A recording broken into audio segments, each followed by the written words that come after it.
question, what comes out of you when you're jostled by life?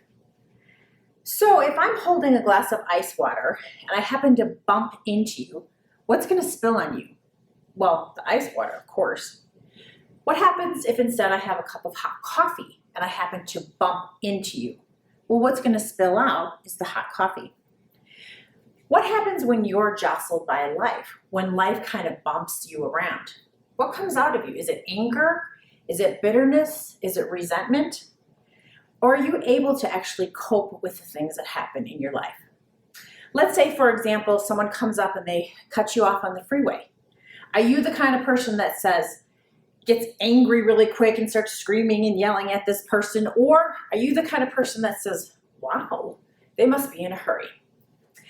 Well, I'll give you a story in that when I was younger, I was 16 years old, and the very first job I ever had, I worked at McDonald's. And I was working on the front counter, and there was a gentleman who came up and he ordered, a soda and fries and a hamburger. And I served him, and he got really mad.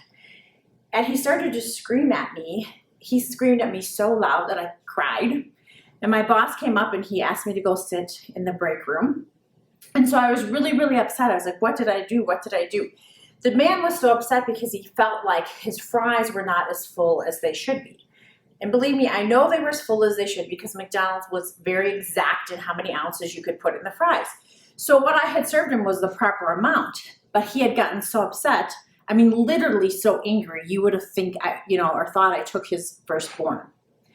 So when I got home from work that night, I was really still bothered by what had happened. And I talked to my mom and she said, Tammy, she said, for someone to get that angry over a bag of fries, they actually have a lot more issues going on in their life because all that was the tipping point.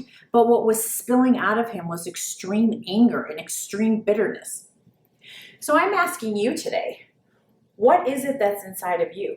Do you have anger that spills out? Do you have resentment that spills out? Or if life jostles you, do you actually have love and you can find happiness?